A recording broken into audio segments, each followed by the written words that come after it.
안녕하세요. 감독 조원입니다.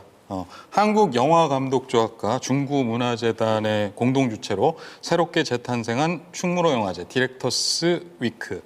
작년까지 계속됐던 충무로 뮤지컬 영화제가 사회로 그 막을 아쉽게도 내리고 감독에 의한 그리고 감독들을 위한 감독의 영화제로 새롭게 탈바꿈한 그런 영화제입니다. 그 중에서도 이제 저희 살롱드 시네마 단편은 올해 다양한 영화제들에서 크게 주목받은 단편들을 모아서 보고 또 감독의 전작까지 함께 보는 그런 프로그램입니다. 현재 보고 계시는 이 살롱드 시네마 감독이 감독에게 묻다, 일명 감감묻. 네, 감감묻은 이 감독님들과 함께 이 감독이 감독에게 직접 질문하면서 감독들의 세계를 탐구해보는 그런 시간이 되겠습니다.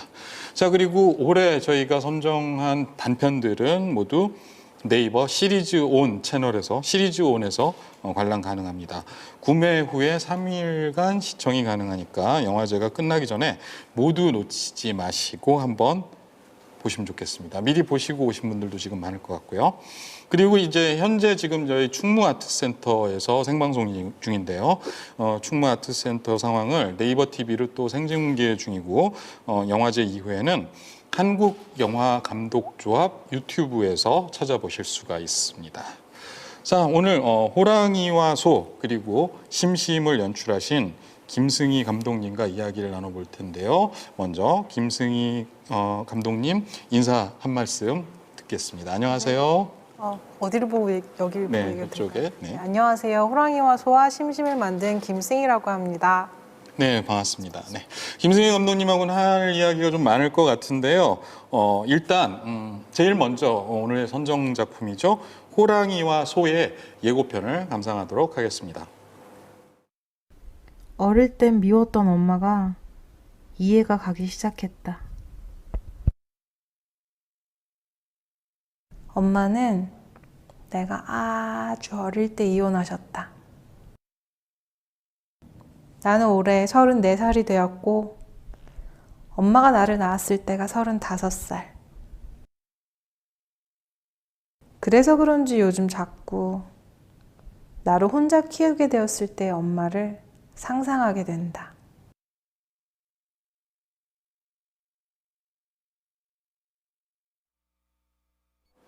네, 호랑이와 소 예고편 보셨습니다. 많은 분들이 좀 의아해하실 수도 있을 것 같아요. 예고편이라고 하면 보통 뭐 음악 깔리고 뭐 약간 CG로 이렇게 자막도 지나가고 네. 그런데 굉장히 담백한 그림을 보실 수 있었을 텐데 사실 뭐 찾아보신 분들도 계시겠지만 앞으로 이 독특한 애니메이션을 찾아보시면 좋을 것 같다는 생각이 들어요. 지금 예고편은 이 영화 작품 호랑이와 소가 가지고 있는 톤 앤 매너를 아주 적절하게 보여주고 있다고 그런 생각이 듭니다. 자, 일단 시놉시스를 제가 간단하게 여기 소개되어 있는 것들을 소개를 드릴게요. 가부장제의 한국 사회에서 여성에게 이혼이란 무엇일까? 아빠 없는 가족은 실패한 가족인가? 이 물음들에 답하기 위해 딸은 엄마와 대화를 시도한다라는 시놉시스가 이렇게 좀 공식적으로 지금 이야기가 되고 있죠. 감독님 혹시 이 시놉시스는 본인이 작성을 하신 건가요? 아니면 어디서 작성되어 있는 건가요? 네, 제가 작성했습니다. 직접 작성하셨어요? 네. 그러면은 연출 의도라든지 이런 것들이 이 시놉시스에다 들어있는 거네요? 그렇죠. 네. 네, 그렇습니다. 지금 올해 저희가 감독이 감독에게 묻다 감감묻의 좀 컨셉트라고 할까? 그런 거는 올해 한 해 동안 여타 영화제들에서 주목받았던 작품들, 수상했던 작품들을 이제 주로 모아서 좀 보여드리고 있는데 사실 이 호랑이와 소는 어마어마하게 상을 많이 받았습니다. 예를 들면은 미국 AFI 페스트 단편 애니메이션 심사위원 대상, 그래서 한국 아카데미상 후보 자격. 네, 후보 자격을 얻었어요. 네, 네, 후보 자격이 있었고 올해 워낙에 우리나라가 아카데미에서 좀 뭐 휩쓸다시피 하다 보니까 네. 약간 묻힌 감이 있어요. 좀. 아니, 너무 대단하신 분이시고. 어쨌든 그렇고 그다음에 평창국제평화영화제에서 한국 단편 경쟁에서 심사위원 대상 받으셨고 부산국제단편영화제에서 내펙상 받으셨고 서울국제여성영화제에서 아시아 단편 경선 특별 언급 있었고 부천국제 애니메이션 페스티벌 국내 경쟁에서 심사위원상 받으셨고 서울 노인영화제 시스프렌즈상 뭐 기타 등등 영화제 아까 그 네이버로 잠깐 검색을 해봤는데 그 외에 정말 어마어마하게 많은 영화제들의 출품이 된 네, 네, 네. 정말 휩쓸고 다닌 이런 영화라고 생각이 드는데 좀 약간 억울하신 감이 있지 않을까 하는 생각이 들어요. 왜냐하면은 네. 보통 이렇게 세계 영화제들 많이 출품이 되고 하면은 그 단편 찍으신 감독님들이 거의 세계 일주를 하시는 경우들이 네네네. 있거든요. 하도 좀 많은 곳. 근데 코로나 때문에 한 군데도 못 가셨죠? 한국이요? 아니 한 군데도 네, 어떻게 세계 못 들어? 영화제 한 군데도 못 가셨죠?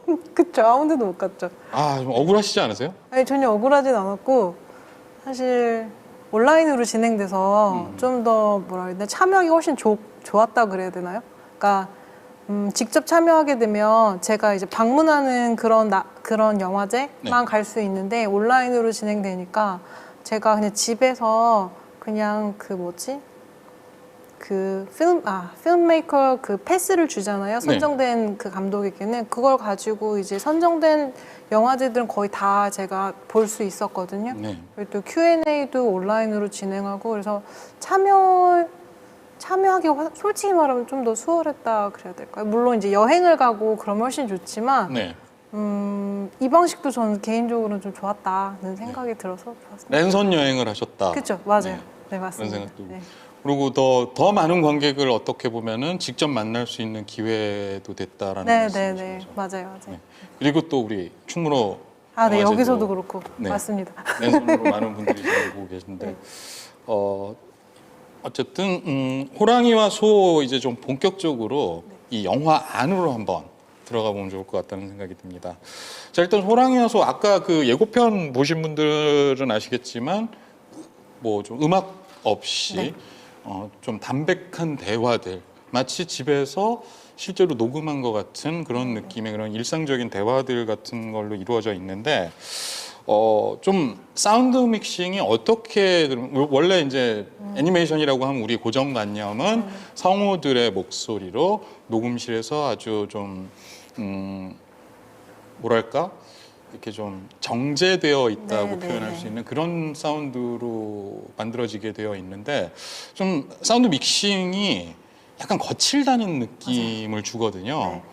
그런 사운드를 만들어낼 생각은 그 이유는 어떤 것인지 좀 궁금해요. 일단은 뭐라 그래야 되나 사실 좀 이렇게 말씀하신 대로 정제된 느낌의 그냥 말끔하게 사운드를 뽑아내고 싶은 생각도 있었는데요. 네.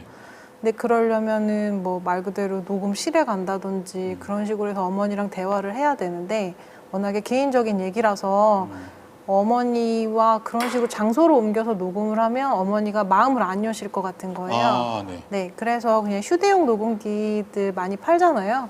그거 그냥 식탁 위에 올려놓고 이제 얘기하자. 그래서 이렇게 했고, 그리고 어머니만 먼저 다 말씀하실 수 있게 해드리고 나서 이제 제 얘기는 따로 이제 제가 따로 녹음을 했어요. 이제 근데 그때 이제 한국에서 작업도 하고 또 이제 프랑스 파리에 이제 아티스트 레지던시로 참여하면서 거기서 작업을 좀 많이 했었거든요. 네. 거기 있을 때 이동하면서 또 녹음하고 막 이러니까 그 환경이 바뀌어서 사운드가 좀 계속 약간 바뀌는 감이 없지 않아 있어요. 네. 근데 뭐라 그래야 되나 저는 좀 이렇게 말끔하게 뽑아내기보다 좀 그냥 조금 정제되지 않아도 괜찮으니까 그냥 그 순간에 뭐를 가져가자 약간 이런 것들이 좀 개인적으로 있거든요. 네. 그래서 그냥 저한테는 그게 좀 이거 좀 이렇게 예쁘게 깔끔하게 좀 만들어야지 요렇다기보다 그냥 이대로 가자 그냥 이런 식으로 그냥 갔던 것 같아요. 네. 네네. 그러니까 보통 우리가 이제 현장감 있는 영화 네네. 또는 혹은 다큐멘터리를 볼 때의 느낌 같은 것들이 애니메이션에서 느껴지는 거는 저는 굉장히 신선하고 기분 좋은 경험이었거든요. 바로 그런 식으로 작업을 그러니까 테이블에서 네네. 집에 식탁에서 녹음기를 갖다 놓고 작업을 하셨던 그런 종류의 이 작업 방식이 결국은 그런 걸 만들어낸 게 아닌가 하는 그런 생각이 들기도 하고 자 이게 아무래도 애니메이션 주제 자체가 네. 어머니와 딸에 대한 이야기, 그러니까 특히 또 이제 자전적인 네. 자신의 이제 가정사에 대한 이야기니까 어쩔 수 없이 어머니를 캐스팅을 당연히 해야만 할 그런 상황이었는데, 이런 식으로 직접 어머니를 캐스팅을 하고 하려면 어머니를 설득하는 과정 같은 것들은 없었나요? 그런 건 전혀 없었어요. 전혀 없었고 어떻게 어머니한테 말씀하셨어요? 그냥 엄마 해. 엄마에 대한 얘기가 늘 하고 싶고 네. 설득이라기보다는 네. 어머니는 좀 약간 겁을 내셨던 것 같아요. 음. 내 얘기를 누가 듣겠어. 이런 아. 얘기해서 무슨 의미가 있냐라는 입장이셨어요. 그래서 아니야, 분명히 의미가 있고 그리고 또 저는 개인적인 게 보편적인 거고 개인적인 게 정치적인 거라고 생각을 하기 때문에 절대 의미가 없다고 생각하지 않는다. 엄마 한번 얘기해보자. 네. 해가지고서 이제 그렇게 해서 하게 됐던 거죠. 근데 막 설득을 막 엄마 제발 이것은 꼭 필요 이렇지는 않고 그냥 그 정도 해서 그냥 방금 또 명대사 나왔어요. 개인적인 것이 보편적인 것이고 개인적인 것이 정치적인 것이다. 이거 외웠다가 어디서 써먹고 싶은 그런 생각이 들 정도인데, 당연히 어머니 작품 보셨겠죠? 네 보셨어요. 어떻게 말씀하셨나요? 원래 작품 만들 때마다 항상 보여드렸는데요. 네. 이제 첫 번째 작품 심경이라는 작품 보시고 이제 이거 되게 재밌다 신난다 그러고 두 번째 심심이라는 작품은 이제 이따 또 얘기를 하겠지만 네. 이거 좀 너무 슬픈데 좀 이거 너무 우울해 이러시고, 근데 보통 이렇게 이제 짧게 해주신 코멘트들이 그냥 관객들의 반응하고 좀 얼추 맞는 부분이 솔직히 말하면 좀 있었어요. 그래가지고 그 어머니 코멘트가 나름 좀 중요해서 이것도 이제 보여드렸는데, 요거는 그 별다른 코멘트가 없이 그냥 수고했다 이러고서 그냥 가셨어요. 그래서 어떡하냐 이거 큰일 났네 별론가 보다 엄마 스스로가 봐도 별론가 이렇게 생각했는데 네. 이제 나중에 이제 어머니는 이제 일 때문에 바쁘셔가지고 영화제 같은데 전혀 오신 적이 없으셨다가 네. 이제 올해부터 이제 은퇴하셔서 좀 쉬고 계시거든요. 네. 네, 올해 처음으로 이제 영화제 한번 이제 갈 수 있었어요. 함께 이제 거기서 이제 처음으로 극장에서 보시고서는 네. 그때 좀 옛날 생각이 사실은 많이 나서 조금, 그러니까 어머니 항상 옛날 얘기, 난 다시는 과거로 돌아가고 싶지 않다는 얘기를 많이 하시거든요. 그래서 좀 많이 슬펐다, 좀 감정이 좀 눈물이 나는 걸 많이 참았어. 이제 그때 그렇게 얘기를 해주셨었어요. 네. 아니 근데 사실 이거 제가 주위 사람들한테 제가 GV를 하기 위해서 저만 보면 안 되니까 주위 사람들한테 보라고 하고, 그다음에 본 사람이 있으면 어땠어 하고 물어보는 과정을 거쳤는데, 러닝 타임이 3분 러닝 타임이 어느 정도 되죠? 호랑이와 소는 8분 18초. 8분 정도잖아요. 네, 네. 8분 정도 되는 좀 길지 않은 러닝 네네. 타임을 가지고 있는 애니메이션인데 너무 많은 게 들어있고 특히 뭉클했다라는 평가를 저 역시 그랬고 많이 들었어요. 어머님도 그런 지점을 느끼신 것 같은데 어떤 지점에서 뭉클했을까요? 아니요, 제가 생각했을 아니에요? 때 어머니 뭉클하신 건 아니고 네. 제가 사실 녹음한 거에서 어머니가 옛날 얘기하면서 좀 고생했던 얘기, 옛날에 많이 좀 안 좋은 일 당했던 얘기, 이런 얘기를 하면서 좀 화도 나고 억울하기도 하고 뭐 여러모로 나 그 세월을 내가 어떻게 지나왔지 막 하는 감정이 올라오는 부분을 제가 사실 다 드러냈거든요. 아 그래요? 완전이다. 다 드러내고 왜냐면 이건 좀 다른 얘기긴 한데 아무튼 그래가지고 질문이 뭐였죠? 갑자기 생각. 그러니까 네. 보통 이제 어머니 맞아요. 뭉클했던 지점. 뭉클한 맞아요. 지점. 뭉클했던 지점이 아니라 그냥 좀 그래 맞아. 진짜 인생 너무 힘들었는데 어떻게 내가 살아왔지? 진짜 내가 이런 거 아실까? 저는 이렇게 생각하고 있거든요. 뭉클이 아니라 네. 억하. 네, 맞아요. 네. 그럴 수도 있겠네요. 네. 자, 이제 처음부터 본인의 어머니와 본인의 이야기를 하고 싶어 하신 거잖아요, 감독님이. 네네네. 그러면은 그 어머니와 딸을 지칭하는, 상징하는 것으로 띠를 네네. 사용했단 말이죠. 이렇게 띠를 결정하신 이유, 어머니와 딸을 지칭하는 그런 어떤 상징적인 걸로 띠를 결정하신 네. 이유가 뭘까요? 감독님 혹시 그런 거 관심 없으신가요? 띠요? 네, 띠 아니면 사주 막 이런 거. 사주는 네. 별로 관심이 없고 오, 진짜요? 제가 약간 비과학을 싫어하는 진짜요? 스타일이라 네. 사주에는 관심은 없는데 띠는 관심이라기보다는 띠가 성격을 약간 좀 잘 모르겠어요. 잘 모르시겠어요? 네. 아, 그러시구나. 아니, 저희는 좀 그런 걸 많이 좋아해가지고. 아, 네네. 네. 또 어머니께서 특히나 이제 호랑이띠신데 이제 네. 밤에 여자가 호랑이띠면 팔자가 특히 세다고 하는데 음. 밤에 태어났다. 호랑이는 밤에 주로 사냥을 하니까 평생 그렇게 일하고 부딪히고 그렇게 살아야 된다. 근데 내 인생을 봐라.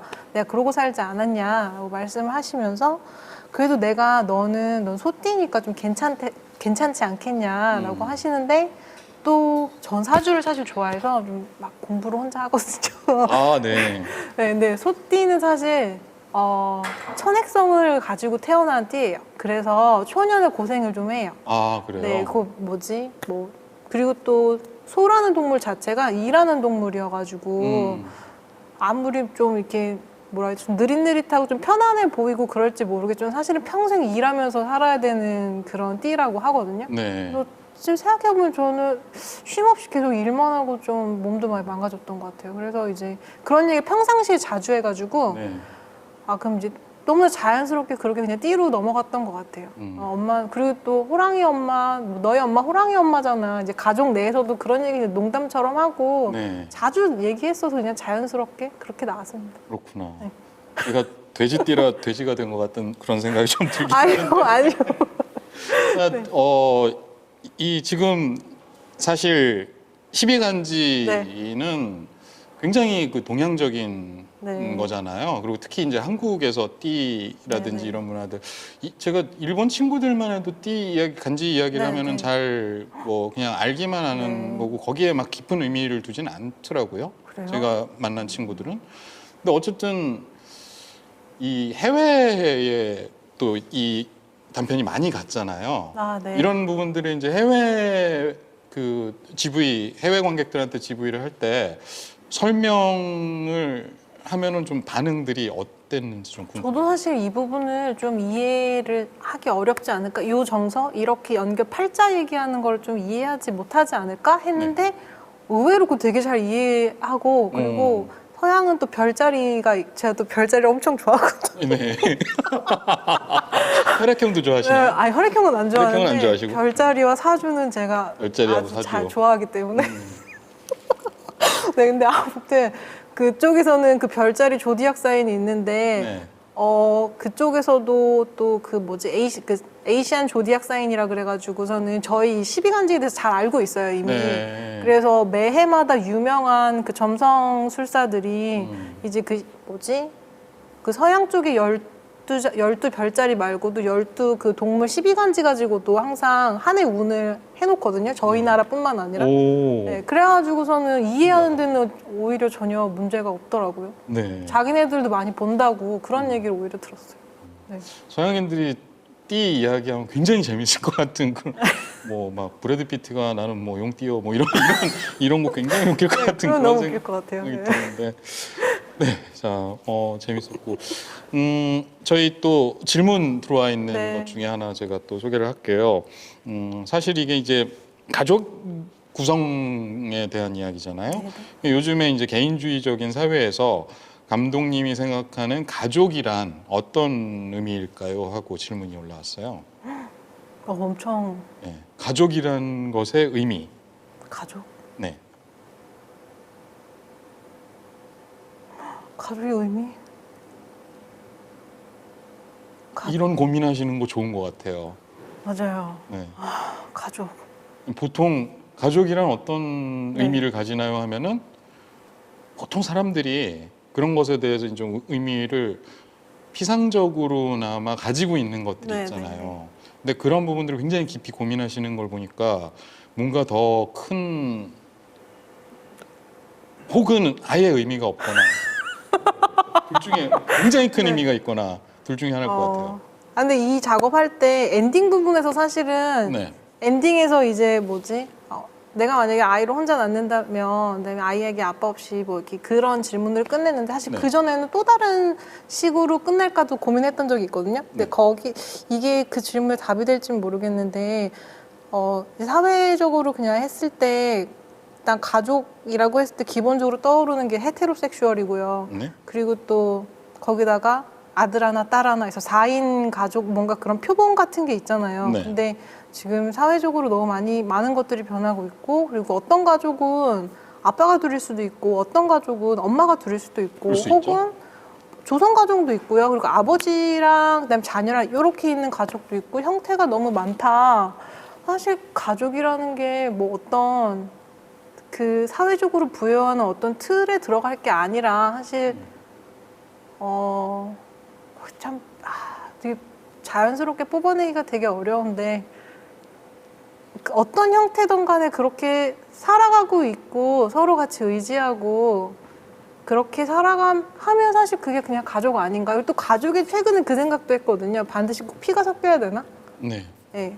피가 꼭 섞이지 않아도 가족이 될 수 있는 사회 아닌가? 요즘 이런 고민도 하고 있고, 사실 그렇죠. 저도 이 질문 자체 좀 크긴 큰데 저도 많은 고민을 하고 있고, 또 변화하는 사회와 함께 가족에 대한 정의도 확대될 수 있는 그런 시대가 아닌가? 네. 이렇게 네, 말씀드릴 수 있을 것 같아요. 그러니까 방금 피가 섞이지 않아도 꼭 가족일 수 있다라는 말은 반대로 네네. 피가 아무리 섞여도 가족이 그쵸, 그쵸. 아닐 수 있다라는 이야기도 들 수 네네네. 있으니까 결국은 연대하는 사람들이 가족이다라는 네네. 생각이 들기도 선생님 하네요. 말씀 너무 잘해주시네요. 아니 맞습니다. 지금 네. 말씀하신 걸 저는 간추린 것 뿐이에요. 그거를 그렇게 딱 유승희 한 감독님이 문장으로 다 너무 말씀하신 거를 저는 살짝 간추린 것 뿐이고요. 맞습니다. 그 말이 맞습니다. 네, 네네. 연대하는 가족에 대한 이야기. 사실 이것도 이제 두 명의 여성 연대에 대한 네. 이야기잖아요. 호랑이와 소. 그리고 서로 다른 간지, 그러니까 네. 서로 다른 동물로 표현을 했지만 결국은 일하는 여성들의 이야기이고, 네, 그런 부분들이 이제 좀 많이 좀 특징으로 저는 다가왔어요. 네네. 실례지만 이제 뭐랄까. 학생을 벗어나서 일을 시작하신 지 좀 어느 정도 되셨나요? 일은 근데 학생 때부터 늘 해요. 일을 계속 그때부터. 네. 네. 그래가지고 어떻게 말씀드려야 될지 모르겠네요. 그러니까 오래 되셨죠. 그렇죠. 그러니까 이게 사실 여성의 노동에 대한 부분이 네. 들어가 있잖아요. 네네. 그러니까 특히 이제 그 그러니까 호랑이로 상징된 어머님은 그 남성 사회에서 네네. 그 뭐랄까 저항이라는 표현도 좀 그렇고 네네. 그 투쟁이라는 표현도 좀 그렇고 뭐랄까 좀 남성 사회에서 버티기? 생존하기 위해 네네 맞아요. 네, 애쓰시는 그런 부분들이 많이 좀 느껴졌는데 본인도 이제 그런 것들을 좀 많이 느끼셨나요? 저요? 네. 네, 저도 많이 느끼죠. 네. 뭐 해외에서, 그러니까 영화제 지금 하는 일에서는 이제 주로 이제 작품하고 영화제 돌고 이제 그걸로 성과를 내고 이런 건데 거기서만 봐서도 사실 여성 감독의 수가 확실히 적기도 적고요. 그렇죠. 그리고 또 학생 작품으로서는 여성 감독들이 굉장히 많은데 졸업한 다음에 프로페셔널한 이제 단편으로 가면 대부분이 남성 감독이에요. 그렇죠. 네, 아무래도 그래서 그런 것들을 볼 때 저도 그리고 또 이제 그런 얘기들을 많이 들었거든요. 사실은 이제 뭐 코프로덕션을 한다든지 아니면은 그런 투자와 관련된 거 이런 얘기를 할 때 아무래도 그런 네트워킹이나 이런 거에 있어서 조금 더 남성을 선호한다는 얘기를 좀 듣기도 하고 남성끼리 어떤 연대하는 그런 문화들이 있기는 있어서 네. 여성에게 열린 문이 조금 더 좁다는 얘기도 동료 감독들한테도 많이 듣고 저도 그런 것들을 많이 좀 지켜봤어서 네. 네, 그런 게 없지 않아 있지요. 네. 네. 지금 네. 그 이야기를 밝혀주셨는데 좀 연계되어 있는 질문의 네네. 느낌이 왔어요. 지금까지 작품들 그러니까 감독님이 지금 심경이라는 네. 작품이 있었고 그다음에 심심이 있었고 네. 호랑이와 소 이렇게 세 작품이 이제 일종의 좀 약간은 연작 같은 느낌 그러니까 뭐 완전히 연작이다라는 느낌은 아니지만 뭔가 좀 이렇게 연계되어 있다는 느낌이 네, 들거든요. 여성 혹은 개인의 이야기를 네, 다룬 네. 작품으로 보인다고 평가를 해주셨고 질문 올리신 분들은 그렇다면 이제 앞으로의 작품은 어떤 방향으로 진행이 될지 좀 궁금하다라는. 이거 보통 앞으로의 작품 얘기하면 이거 끝나는 거 아닌가요? 아니에요. 지금 우리 네. 아직 할 얘기 너무 많이 남아 있어요. 네, 사실 호랑이와 소 이제 작업 끝나고 나서는 사실 좀 지금 그냥 쉬고 싶어요. 네. 제작 기간이 어느 정도? 이거 2017년에 제작 지원 받아서 네. 이제 2019년까지 해서 완성했으니 2년 반 정도? 네. 2년 반 정도 걸렸어요. 근데 이 심경 때부터 지금까지 사실 쉬는 시간 없이 계속 일만 했거든요. 네. 작품 안 하면은 또 생활비 벌어야 되니까 계속 일했어요. 그래서 돈을 조금 모았거든요. 1년 정도 쉴 돈을 모았기 때문에 사실은 좀 쉬고 나서 그 다음에 생각해보고 싶고, 그리고 또 코로나 덕분에 또 좀 고민하던 것들이 가속화된 게 있는데 네. 애니메이션 아까 감독님도 사실 이 집이 시작하기 전에 살짝 얘기한 게 있지만 장편 애니메이션이 국내에서 참 잘 되기가 어렵고 힘들죠. 네, 그리고 또 그냥 제가 이렇게 지켜보니까 해외 장편 애니메이션들도 그런 아동용 아니면 뭐 디즈니 그런 대형 스튜디오에서 만들어진 게 아닌 이상은 네. 약간 막막해 보이는 게 사실이에요. 솔직히 말씀드리면. 그나마 최근에 제가 잘 됐다고 생각한 거는 I Lost My Body였나? 네, 그 프랑스 작품인데 네. 칸에서 상 받고 나서 넷플릭스에서 바로 이제 풀려가지고선 간 작품인데 그렇게까지 가면 정말 잘 되지만 모든 애니메이션 장편 작품이 그렇게까지 가지 못하고 보통 영화제 좀 돌다가 개봉까지 가면 다행이고 개봉 못하는 것도 굉장히 많고. 그렇죠. 그러면 근데 제가 생각했을 때 평생 단편만 하고 살 수는 없을 것 같다는 생각이 좀 들었거든요. 네. 어떤 식으로 확장할 수 있을까? 좀 이런 고민을 하고 있어서. 근데 요즘 시기적으로도 그래서 사실 한 1년 정도 쉬면서 다음 스텝을 사실 좀 고민하고 싶어요. 어떻게 할지, 어떤 식으로 확장해 나갈지. 지금 당장은 뭐 어떤 식의 작업을 할 겁니다 라고 말씀드리긴 어렵지만 좀 확장하는 데 있어서 어떤 방식으로 갈지에 대한 고민을 하고 있는 중이다. 네. 그 정도로 답변 드릴 수 있을 것 같아요. 그러니까 어떤 주제의 이야기를 할 것이다 보다 어떤 방식으로 이야기를 할 것인가에 대한 네, 고민이 맞아요, 더 맞아요. 많으신 네, 그런 네, 상태이신 네. 거죠. 네, 네. 네, 진짜 이 우리나라 창작자들이 그런 것 같아요. 그러니까 어떤 이야기를 하고 싶다를 꺼내는 건 굉장히 네, 네. 어렵지 않은 일인데 그걸 어떤 방식으로 풀 것인가는 내 힘으로 되는 게 아니기 때문에 네, 네, 네. 굉장히 힘든 게 아닌가 하는 그런 생각도 들기도 하고 그래요. 굉장히 좀 방금 말씀을 듣고 나니까 저도 같은 창작자 입장에서 좀 우울해지는데 죄송해요. 아니에요. 우리 이런 이야기를 네. 하자고 네. 감독이 감독에게 묻다를 진행을 하고 있는 거라고 생각을 네. 하고요. 그리고 이 작품에 또 대한 질문이 들어왔습니다. 사실 엔딩이 그렇게 밝게 끝난다고 생각되지는 않는다고 느끼셨고요. 만약에 내가 아이를 낳았을 때 아빠가 없다면 어떻게 할까라는 그 마지막 대사의 그 생각은 한국의 현재 시선 그리고 남성 사회가 앞으로 계속 유지된다라는 그런 생각이 들어서 조금 무섭고 우울한 느낌인데 엔딩을 이렇게 설정한 이유가 궁금합니다라고 하셨고 아까 다른 엔딩을 생각을 하셨다고 하셨잖아요. 일단 이 이유와 다른 엔딩을 한번 말씀을 해주시죠. 그렇게 엔딩을 내린 이유는 네. 일단 그 엔딩을 할 때 저조차도 굉장히 좀 혼란스러웠거든요. 네.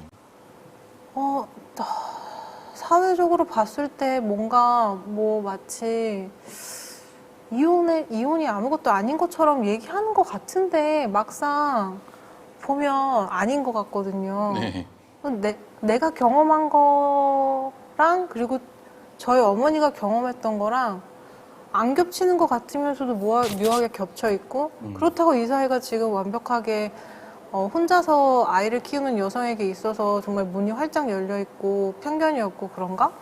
아니란 말이죠. 절대 그렇지 않죠. 네. 그래서 일단은 이거에 대해서 같이 좀 생각해봤으면 좋겠다. 그리고 무엇보다 제 작품은 단편이니까 네. 제가 무슨 사회적으로 큰 붐을 일으키겠어요. 그냥 보실 때 생각이라도 한번 해보셨으면 좋겠다. 네. 그런 식으로 해서 이제 질문으로 했었고 네. 질문으로 마무리를 지었고 그리고 이제 또 다른 버전은 이제 그런 식이었어요. 엄마랑 이제 뒤에 가면 아빠 없다고 하는 거에서 말하지 말라. 아니다, 나는 이제 말하겠다. 이제 네. 그렇게 말다툼하는 식으로 주고받고 하는 식으로 가는데 그리고 나서 이제 내가 엄마한테 하는 얘기는 아니 요즘은 이제 아빠가 둘인 가족도 있고 엄마가 둘인 가족도 있고 정말 다양한 형태의 가족들이 있는데 네. 라고 하면 이제 그런 식으로 좀 가족의 형태가 많이 확장되었다는 걸 언급하려고 했었었는데요. 네.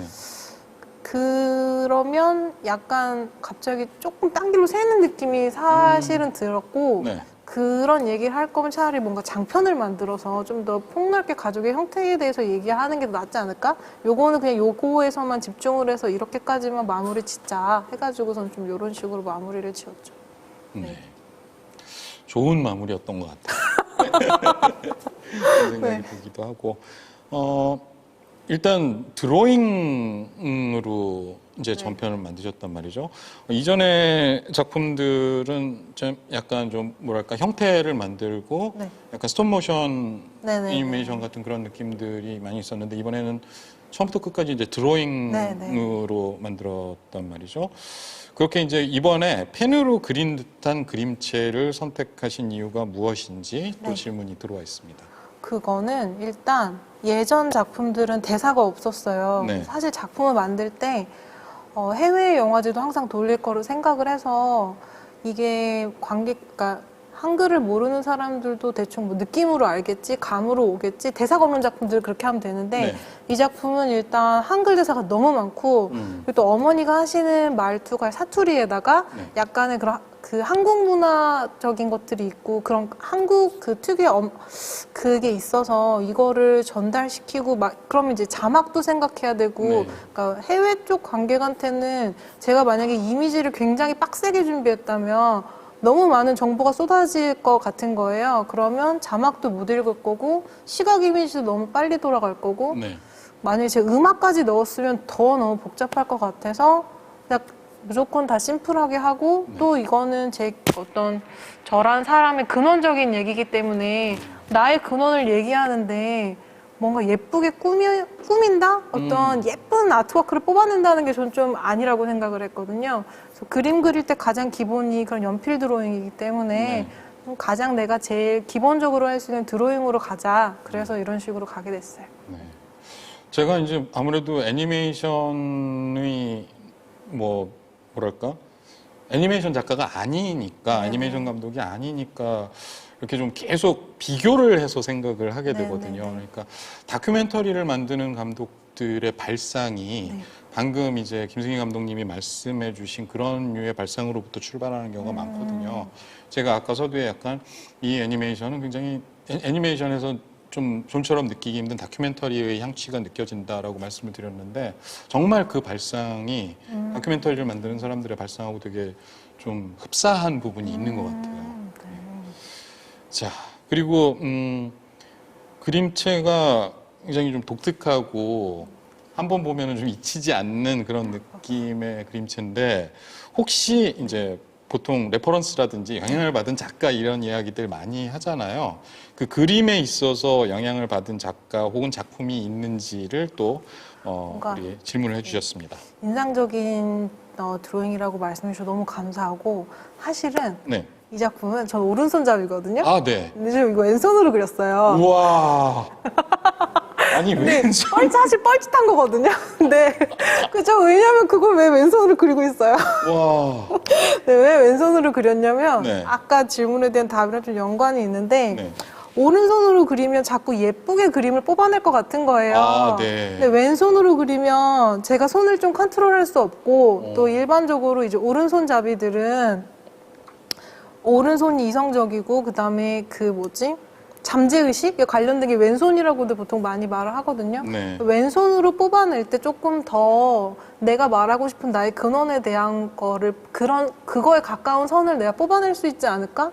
사실은 그래서 왼손으로 그렇게 그렸고 그리다 보니까 익숙해져서 네. 나중에는 오른손 드로잉이랑 얼추 비슷해지는 거예요. 그래서 약간 그런 느낌이 없는데 네. 그래서 사실은 그래서 그냥 왼손 드로잉이고 그래서 왼손으로 그냥 그리자 해서 딱히 레퍼런스가 있지는 않아요. 네. 예, 그냥 레퍼런스를 굳이 물어보신다면 그냥 저의 왼손 드로잉이었다 정도. 와. 왼손으로 그린 오른손잡이 감독이 왼손으로 그린 애니메이션으로 미국 AF 페스트 단편 애니메이션 심사위원 대상 아카데미상 후보 자격을 비롯한 수십 개의 영화제에 나간 작품입니다. 네. 오른손잡이 감독이 이거 너무 강조하지 마세요. 아니, 너무 놀라서 그래요, 제가.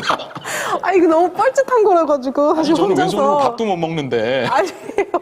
와, 정말 너무 충격이었습니다.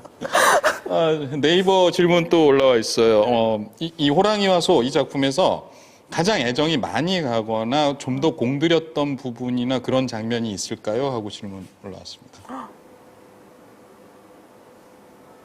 없는데 다 공들였는데. 다 공들여서. 죄송합니다. 아니 사실 8분 대 애니메이션에서 특별히 뭔가 애정이 가는 부분도 부분이 있는 것도 좀 이상할 근데 것 같긴 사실 해요. 제가 제일 좋아하는 부분이라면 네. 오프닝인 것 같아요. 전혀 오프닝. 애니메이션이 전혀 없는 아, 그 부분. 네.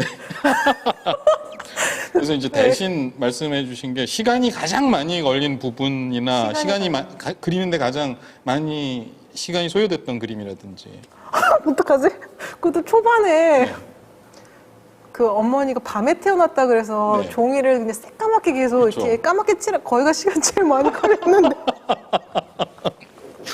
가장 연필을 많이 네. 움직여야 되니까. 맞아요. 네. 맞아요. 그래가지고 또 왼손으로 하다 보니까 이게 자꾸 이렇게 빈 칸을 채워야 되는데 이게 네. 손이 그렇게 안 나가는 거예요. 그래서 그것 때문에 사실 거기가 아니 제일. 그럼 그 까만 배경까지 왼손으로 다 하신 거예요? 네. 조금 제가 조금 친했으면 미련하다고 표현했을 텐데. 그래서 아니 저 사실은 뻘짓했다 네. 생각하지만 그때 당시에는 굉장히 재밌었다고 생각해요. 아 진짜 너무 네. 재밌는 이야기 굉장히 많이 나왔어요. 자 그러면은 호랑이와 소에 대한 이야기들은 뭐 앞으로도 질문 계속 올려주시면은 저희 호랑이와 소 여기서 마치고 심심으로 넘어갑니다 아니고요. 호랑이와 소에 대해서도 질문 더 하실 분들은 질문해 주셔도 좋고요. 일단 심심에 대한 이야기를 하기 위해서 저희가 심심 예고편 저희 준비되어 있으니까 심심 예고편 보고 다시 진행하도록 하겠습니다.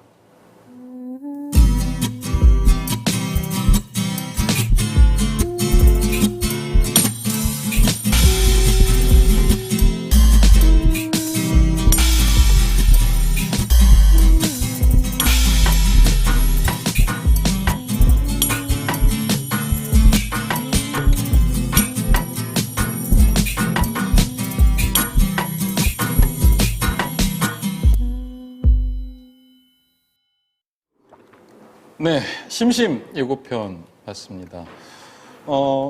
이제 호랑이와 소는 저희 초대작이고, 그다음에 이 심심은 저희가 추천작으로 여러분들한테 시리즈 1에서 지금 역시 관람을 하실 수가 있습니다. 저는 이 작품을 보고 약간 좀 할 말을 잃었다라는 표현을 좀 했어요. 왜냐하면은 좋은 의미길 바랍니다. 아니, 좋은 의미죠, 당연히. 제가 뭐 우리 게스트를 모셔다 놓고 악담을 할 리는 없으니까. 굉장히 좀 낯선 느낌의 뭐랄까 굉장히 실험적인 이 실사도 들어가 있고 그런가 하면은 스톱모션 애니메이션 그 뭔가 이렇게 좀 크래프트라고 해야 되나요? 이런 장치도 만들었고 거기에다 또 드로잉까지 있고 입체와 평면과 이런 모든 것들이 다 들어있는 좀 총체적인 애니메이션이라는 그런 생각이 들었었어요. 뭐 그 중에서도 뭐 좀 여러 가지 뭐 종이접기라든지 뭐 이런 것들이 많이 있는데 종이학이 네. 예, 등장을 하잖아요. 이게 종이학은 보통 간절함, 뭔가 소원, 뭐 이런 그런 느낌들로 보통 사람들이 받아들일 수밖에 없는데 이런 종이학 같은 것들의 설정들은 어떤 식으로 작품 안으로 들어오게 됐는지 좀 궁금합니다. 종이학에 대한 질문을 네. 저 정말 처음 받아봤어요. 아 그래요? 네. 네. 이 영화제를 돌았지만 네, 종이학에 대해서는 한 번도 받아본 적이 없어서 사실 이거 저희 정하린 감독님이라고 저희 네. 홍보 맡아가지고 한 감독님이 네네. 있는데 감독님이 주신 질문이에요. 아 진짜요? 네.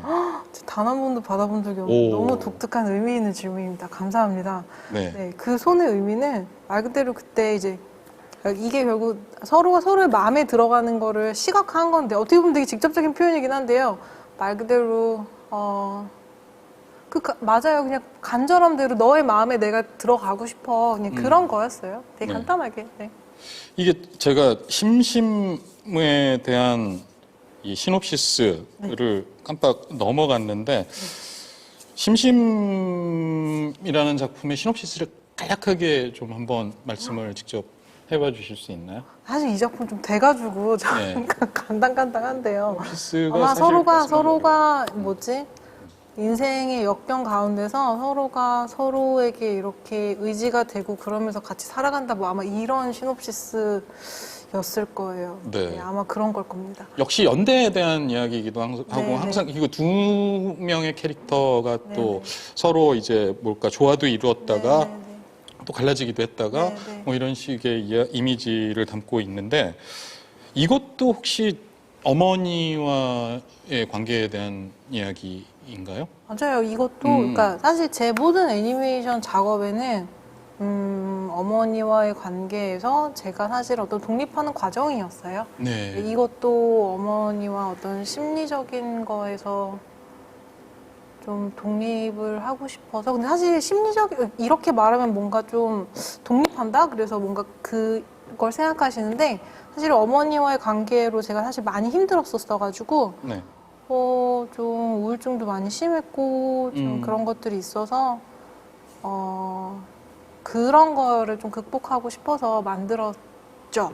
네. 근데 만들고 나서 더 안 좋아졌죠. 아니 왜? 네? 왜냐면 네. 그러니까 이게 작업할 때 그냥 제 감정 덩어리를 만들어 버린 거예요. 그래서 감정 덩어리를 이렇게 뭐라 그래야 되나 그래서 사실 이 작품 아직 잘 못 보거든요. 아까 예고편 나왔을 때도 이러면서 얼굴을 살짝 가렸는데요. 네. 보면은 약간 아직 감정이 좀 슬픔이 확 올라와가지고 저 네. 개인적으로 네. 아직 그래가지고서는 네. 좀. 제작 과정도 그러니까 물리적인 제작 과정도 굉장히 힘드셨을 것 같다는 생각이 들거든요. 저건 이제 어느 만큼 제작 기간이 어느 저거요? 정도 됐나요?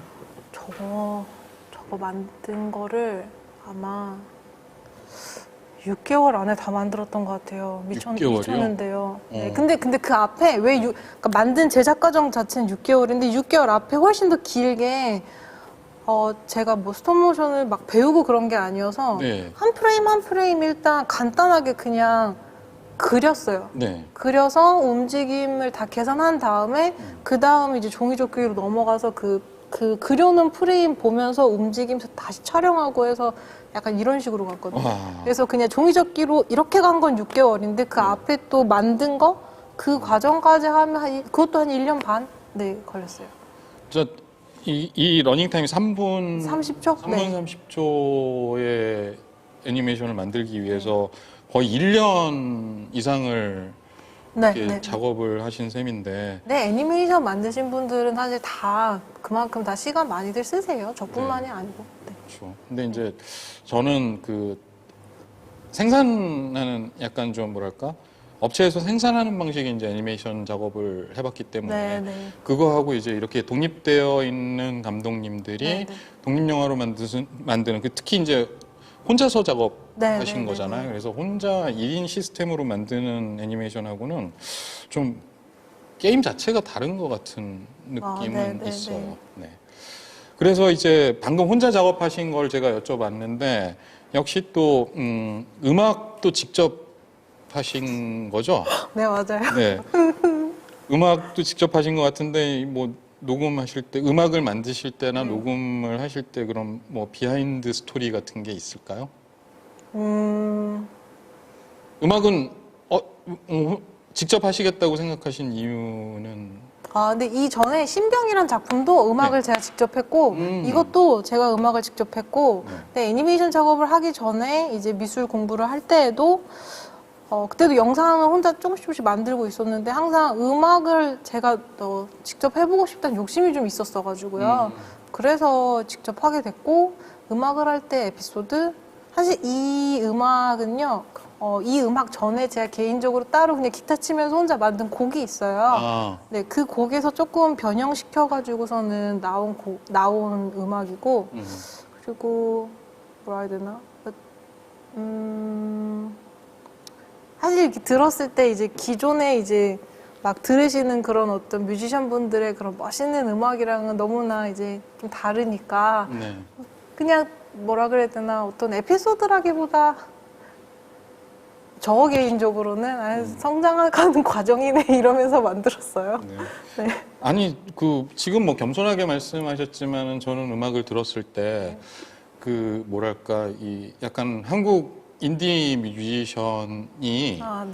그런 디렉션을 받고 만들어낸 듯한 아이고, 그러니까 감독님의 의도를 듣고 만들어낸 듯한 그런 느낌도 들었었거든요. 잘 만들었다는 뜻입니다. 어쨌든. 감사합니다. 네. 아유, 감사합니다. 자, 저희 그 줌으로 참여하고 계신 관객분도 계신데, 지금 오디오 연결이 뭔가 좀 지연이 되고 있는데, 그래서 채팅으로 질문을 네네. 해오셨어요. 영화제에서는 애니메이션 출품작이 아무래도 일반 실사 영화보다는 네. 좀 적고, 영상 부문에서 이 애니메이터들이 조금 이 실사를 하는 사람들보다는 좀 적은 것 같은데, 그런 이유가 있을까요? 라는 질문을 좀 해오셨습니다. 그것은 일단 네. 애니메이션을 하려면 그림을 그릴 줄 알아야 되잖아요. 네네. 그런데 실사는 바로 카메라를 들어서도 만들 수 있잖아요. 그래서 좀 뭐라 해야 돼, 만드는 사람 입장에서는 좀 접근성이 떨어지는 장르 아닌가? 솔직히 말하면. 네. 그런 생각도 들고. 네, 그리고 또 대부분 애니메이션을 만드시는 분들, 혹시 출품한 작품들을 보면 대부분 애니메이션 전공하시거나 네. 아주 간혹 이제 순수미술 하시거나 하시는데 거의 대부분 다 그림을 기본적으로 그리실 줄 아는 분들이셔가지고 네. 그래서 그럴 수밖에 없지 않나라는 생각이 듭니다. 그림이라는 것에 대한 접근성이 네네네. 결국은 애니메이션의 아주 근간을 이루는 것이기 때문에 네네네. 그래서 조금 힘들지 않나라는 네. 답변이신 네네. 거고요. 그다음에 또 역시 같은 분이 질문 주신 거는 애니메이션을 찾아볼 수 있는 그런 온라인 플랫폼 같은 것들이 있을까? 독립 애니메이션 같은 것들을. 국내에서는 요즘 왓챠랑 네. 그다음에 퍼플레이라는 플랫폼도 있는데요. 퍼플레이, 네. 거기서, 여성. 네, 맞아요. 네. 거기 둘 다에서 이제 국내 단편 애니메이션들 많이 보실 수 있으시고, 그다음에 해외 단편 애니메이션들은 비메오에서 사실은 제일 많이 풀리죠. 비메오 네, 맞아요. 네. 아. 비메오에서 이제 스태프픽 그 섹션이 있잖아요. 네. 거기서 이제 보통 해외에서 상 받은 작품도 이제 대부분 스태프픽으로 많이 풀리고 거기서도 좀 해외 단편들 많이 보실 수 있으실 것 같아요. 네, 맞아. 비메오는 네. 뭐랄까 이 크리에이터들의 놀이터 같은 네. 그런 느낌도 들기도 하고 유튜브랑 완전히 다른 그렇죠, 그렇죠. 별세계의 느낌이 좀. 근데 요즘 유튜브에도 사실은 이렇게 감독 자체가 인플루언서가 돼가지고 본인 스스로가 플랫폼이 되는 경우들도 좀 있거든요. 해외는요. 그래서 유튜브에서 그 감독을 찾아보시면 유튜브에다가 직접 푸는 감독들도 있어요. 네, 그리고 그다음에 호랑이와 소 같이 애니메이션 다큐멘터리들은 네. 뉴욕타임즈 옵독스라는 섹션이 있어요. 네. 네, 그 옵독스에 들어가시면 거기서도 애니메이션 다큐멘터리들을 제법 많이 찾아보실 수 있으시고 네. 거기서도 다 무료로 좀 올라왔죠. 네. 제가 잘못 듣기도 했고 한 번 더 말씀드리면 좋을 것 같아요. 뉴욕타임즈 네, 뉴욕타임즈에 옵독스라는 섹션이 있어요. 옵독스. 네, OP 한 다음에 찍 긋고 네. DOC 옵독스 네, S 이렇게. 네. 네. OP 쭉 DOCS. 네, 옵독스라는 섹션이 있어요. 거기 들어가시면 네, 거기서도 다큐멘터리 애니메이션들이 좀 풀려 있어요. 네. 굉장히 좋은 정보까지 듣게 됐습니다. 자, 이렇게 이제 심심 이야기들 계속하고 있는데, 심심을 보고 많은 사람들이, 모든 사람들이 거의 대부분 느끼는 부분은 철학적인 애니메이션이다라는 생각이 들거든요. 그러니까 인간의 마음을 다루는 거니까 당연히 철학적인 그런 베이스가 될 텐데, 뭔가 영향을 받은 이론이나 책이나 이야기나 그런 것들이 있는지, 그걸 궁금해 하십니다. 내용적인 부분에서 말씀하시는 네네. 거죠. 내용이나 아니면 뭐 또는 도상이라든지 이런 것들에서. 지금은 비종교인이 되는데요. 아, 네. 심심을 만들 때만 해도 음, 그때만 해도 저는 이제 기독교인이었었는데 네. 근데 기독교인이었지만 이제 많이들 좀 비슷하게 느끼실 텐데 좀 한국 기독교에서 이제 가르치는 그런 것들에 많이 좀 회의감을 느끼고 뭐 이제 그런 게 있어서 네. 그래서 학교 다닐 때부터 사실 동양 철학 공부 같은 거를 수업 같은 거 일부러 가서 듣고 막 그런 게 있었어요. 네. 그러면서 좀 그런 생각들을 가지게 됐던 그러한 생각들을 바탕으로 작업을 하게 됐던 것 같아요. 네. 네, 내 어떤 막 제가 막 멋있게 말할 수 있는 미셸 푸코 막 이런 것들을 얘기할 수는 없을 것 같고 그냥 네. 그런 종교적인 것들을 혼자 공부하고 혼자 알아보고 하면서 그냥 혼자서 쌓게 됐던 어떤 가치관, 세계관이 있는데 그걸 바탕으로 이렇게 나오게 됐던 것 같아요. 네. 네. 사실 뭐 종교를 나쁘게 표현하면은 뭐 마음을 위한 마약이다라는 말도 네, 나쁘게 표현했을 경우에 뭐 그런 말도 하는데 네. 이 마음에 대한 이야기를 할 때 이런 종교적인 이야기들이 끼어들지 않을 가능성이 없는 것 같아요. 비종교인들조차 어느 한 구석에는 종교적인 마인드를 가지고 있는 경우가 많기 네, 때문에 그런 부분들이 좀 심심을 보시는데 많은 도움이 됐으면 관객분들이 도움이 됐으면 하는 그런 생각이 또 들기도 합니다. 자, 네이버에 올라온 질문을 하나 또 드릴게요. 사실 신경과 심심하고 호랑이와 소 그냥 딱 봐도 굉장히 좀 다른 느낌의 네. 작업들인데 신경과 심심을 만들 때와 호랑이 소를 만들 때 가장 달랐던 점은 무엇이었는지 질문이 들어왔습니다. 그거는 일단 신경 심심 만들 때는 근데 사실 세 작품 다 조금씩 마인드가 다르긴 한데요. 네. 신경을 만들 때는 정말 저만 생각해서 만들었고요. 근데 심심을 보면은 메인 캐릭터 옆에 또 다른 캐릭터가 같이 나오잖아요. 그래서 네. 조금 확장된 거예요, 세계관이. 저 안에서 조금은 한 명이라도 더 포함해서 확장이 됐던 네. 거고, 그 다음에 여기서 이제 끝나고 나서 호랑이와 소에서는 이제 갑자기 말문도 트이기 시작하고, 갑자기 한국 사회를 얘기하고 그래요. 그러면서 조금 더 크게 담아보려고 이렇게 했죠. 그래서 그런 점들이 다른 것 같고, 그리고 조금 심경 만들 때 엄청 자신감이 없었었거든요. 자신감도 없고 개인적으로 엄청 움츠러져 있었었는데 작품을 하나하나 끝나면서 좀 마음속에 있는 것들을 좀 하나씩 버렸거든요, 사실은. 네.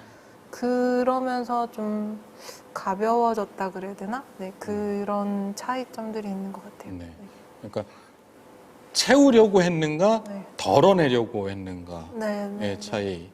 감독님 말씀 너무 잘해주시네요. 아니 지금 아까부터 말씀드리지만 정리를 유승희 감독님이 맞습니다. 다 말씀하시고 계신 거를 너무 정리를 너무 잘해주셨어요. 저는 살짝 맞아요. 정리만 하는 거고요. 그겁니다. 맞습니다. 근데 저는 네. 어느 게 더 어려우셨어요? 채우는 게 더 어려우셨어요? 아니면 덜어내는 게 더 어려우셨어요?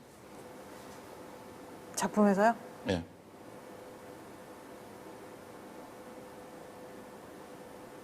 덜어내는 게 확실히 어려운 것 같아요. 덜어내는 게 더. 네, 네. 네. 좀 고민을 되게 많이 하게 됐던 것 같아요. 네. 맞아요. 그렇죠. 사실 거의 대부분의 아티스트들이 그런 것 같아요. 음악하는 분들도 악기를 넣는 건 어렵지 않은데 사운드에서 악기를 빼는 건 정말 어려워요. 네, 네, 네. 영화 감독들도 네, 네. 편집해서 드러내는 게 제일 힘들잖아요. 다 공 들어간 다 그런 그렇죠. 씬들인데. 네. 덜어내는 게 진짜 네. 더 힘든 것 같다는 그런 생각이 듭니다. 자, 그리고 이제 또 들어와 있는 질문 중에 아마도 이 질문이 좀 마무리하는 질문, 네. 그러니까 될 것 같은, 마무리가 아니고 저희가 이제 받는 질문으로 마지막 질문이 될 네네네. 것 같은데요. 호랑이와 소에서 남성을 그릴 때 총을 들고 저격하는 모습으로 그리셨는데 네네. 남성의 위협과 강인함을 그리는 것에 총이라는 무기를 사용을 하신 게 궁금하다라는 말씀을 주셨어요. 총이라는 무기를 딱 어떻게 그것을 써야지라기보다는 네. 아까 말씀하신 것처럼 어떤 남성적인 사회에서 어머니가 살아남기라고 말씀하셨는데 저도 그렇게 생각을 했거든요. 그리고 그런 풍경이 어머니가 호랑이가 됐을 때 어떤 사냥꾼처럼 될 수 있지 않을까?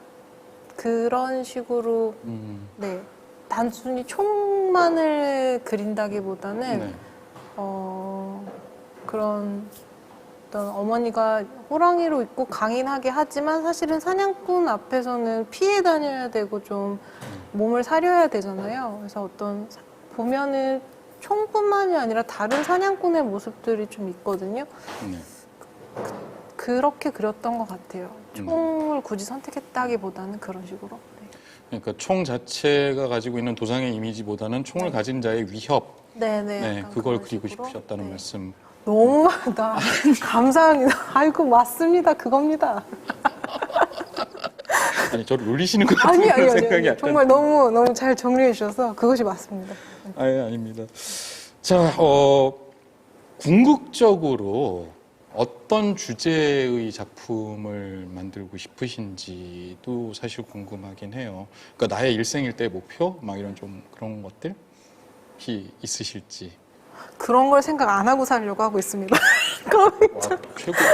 아니 진짜. 와, 아니 네. 옛날에 백남준 선생님 인터뷰. 갑자기 백남주 네. 선생님이요? 인터뷰를 한번 본 적이 있는데 한 학생이 네. 저는 그림 그릴 때 아무 생각이 없이 그리는데 저 맨날 야단 맞거든요. 네. 백남준 선생님은 무슨 생각을 하시면서 그림을 그리세요? 네. 하고 한 학생이 질문했어요. 그랬더니 네. 백남준 선생님이 오, 너 누구냐고. 네. 나도 그림을 그릴 때 잡념이 많아가지고 잡생각이 많아가지고 죽겠는데 네가 최고라고 네. 말씀했는데 지금 딱 그 느낌이 들었어요. 제가 백남준 선생 같은 대가는 아니고 아니요. 그냥 백남준 선생님이 만약에 방금 그 말씀 네. 들으셨으면 굉장히 칭찬을 하셨을 것 같다. 네. 그런 생각이 들기도 합니다. 정말 띄워주셔서 감사합니다. 그렇게 띄워주셔서 너무 감사합니다. 아니에요. 띄워드리려고 하는 건 아니고요. 절대로. 자, 일단 저희 아쉽지만 이제 마무리를 네. 해야 되는 시간이 온 것 같습니다. 오늘 이 관객분들과 어쨌든 온라인으로 랜선으로 그리고 그다음에 나와 계신 분들도 계시고 이렇게 이야기하는 시간 가지셨는데 기분 어떠셨는지. 사실 오기 전에 너무너무 떨렸는데 네. 지금도 떨리거든요. 네. 재밌게 잘 했던 것 같고 또 이렇게 작품에 대해서 긴 시간 이렇게 특히 단편 만들었는데 이렇게 얘기할 수 있는 자리는 정말 흔치 않은 것 같아요. 근데 이제 이런 자리를 마련해 주셔서 너무너무 감사드린다 라고 말씀드리고 싶습니다. 감사합니다. 나와주셔서 저희가 또 아니, 감사드리겠습니다. 저도 감사합니다. 네. 자, 저희 충무록 영화제는 계속해서 다채로운 프로그램들을 만나보실 수가 있습니다. 네이버 시리즈온에서는 유명 영화제에서 수상한 단편들을 관람하실 수 있고요. 살롱드 시네마 감독에게 묻다 GV 섹션 감감묻도 계속 진행되니까 꼭 홈페이지 확인해 주시고 아까 그 줌 들어오셨다고 제가 말씀드렸는데 줌 참관을 신청을 하시면 더욱더 직접적인 소통을 하실 수가 있습니다. 그리고 감독들의 마스터 클래스인 충무로 클래스 이거 끝나면 바로 시작됩니다. 충무로 클래스 꼭 봐주시고요. 토요일에는 이준익, 윤재균 감독과 함께하는 한숨 토크, 코로나 시대 감독살이까지 저희 앞으로 진행될 충무로 영화제 디렉터스 위크에 많은 관심 부탁드리겠습니다. 카메라 한번 다시 주시면은요, 요 앞에 저희 무대 앞에 나와 있는 이 다양한 굿즈들 받아가실 수 있는 굿즈 이벤트도 있으니까 저희 홈페이지 한번 참고해 봐 주시고 당첨이 안 되시면은 저희 이거 판매도 하고 있으니까 한번 슬쩍 검색해 주시면 좋을 것 같습니다. 제가 그리고 오늘 끝으로 좀 말씀드릴 게 저희 그 충무로 국제영화제를 위해서 저희 충무 아트센터의 우리 스태프들이 굉장히 좀 많은 수고해 주시고 계시거든요. 카메라를 돌려서 보여드릴 수 있으면 좋겠는데 그러지는 못할 것 같고 저희 스텝 위에서도 박수 한번 오늘 마무리하는 박수는 저희 김승희 감독님과 우리 충무아트센터 스텝들을 위해서 박수 주셨으면 합니다. 자, 그러면은 박수로 물러가도록 하겠습니다. 안녕히 계세요.